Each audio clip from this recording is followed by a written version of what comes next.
With that parasite in his brain, Father could wreak untold havoc in the Absolute's name. Should Baldur's Gate fall to the Absolute, every one of the coast cities will be ripe for the plucking. We're not just fighting for our cure, we're fighting for my father.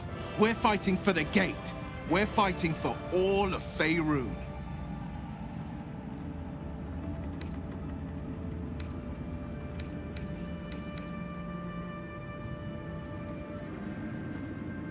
Yes, but first a question.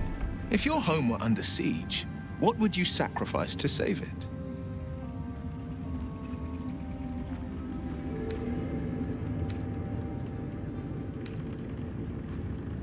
It is. And I did. I was 17. Father, Ulder Ravengard, had just been named a Grand Duke and was called away to Elturel to help settle a dispute. That's when the cult of the dragon made its move.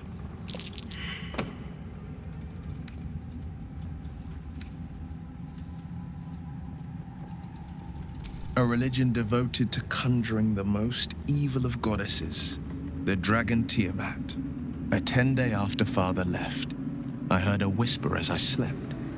Duskhawk Hill, the Queen of Chaos awakens. Go alone. I grabbed a rapier and set out.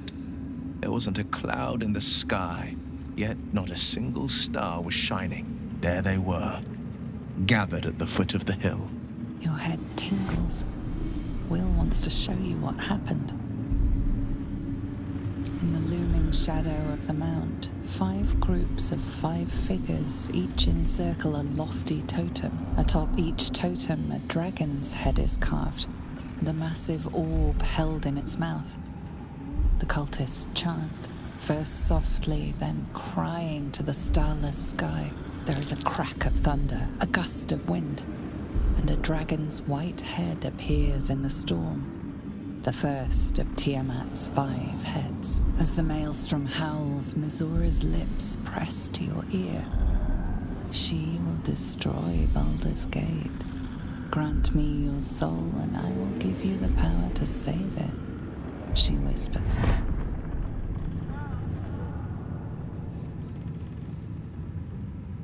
She read the terms while 2 devils stood witness, and I said yes. 1 soul for 1 city.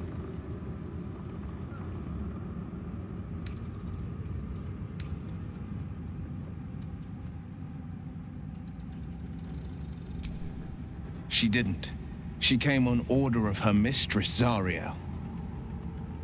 Tiamat made a play for power. Zariel had other plans. That was the most Mizora's ever said. All that mattered was that she got her prize. Another pet added to her warlock menagerie.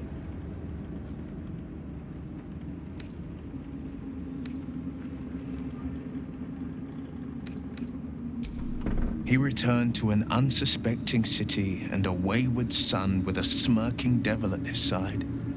I tried to tell him the truth, but my mouth couldn't form the words. I'd led him to the battlefield, but Mizora had swept it clean. After, he said only 1 word. Go. So I did.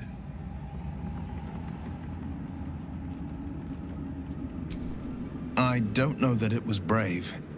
I just know that it was right. The moment I agreed, I burned with the fires of Avernus and oozed the rot of Dis. The cultists choked on our poisons and burned from our flames. And when we were done, all that remained were 5 grayed orbs atop a pile of ash. My soul was bound, and my lips were sealed.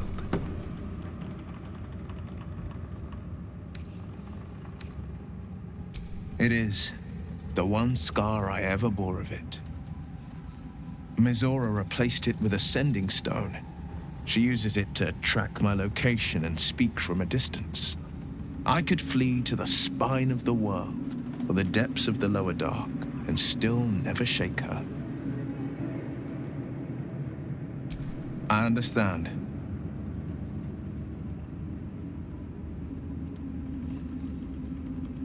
Worm's Rock Fortress. All travelers to Baldur's Gate flow through it. It serves as headquarters for the Flaming Fist and their commander, my father. The Absolute's army's on the march.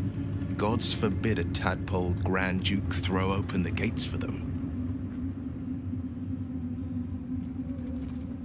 Orin, I'd never heard tell of, but Gortash I know.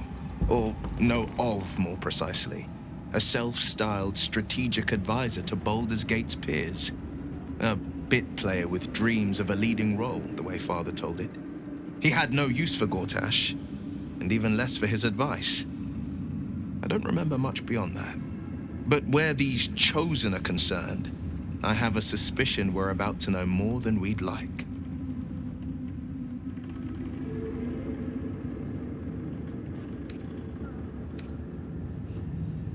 No, never. He did the only thing he could. In his eyes, I invited a devil into our midst. I was a fool at best, a traitor at worst, and Grand Duke Ravengard suffers neither.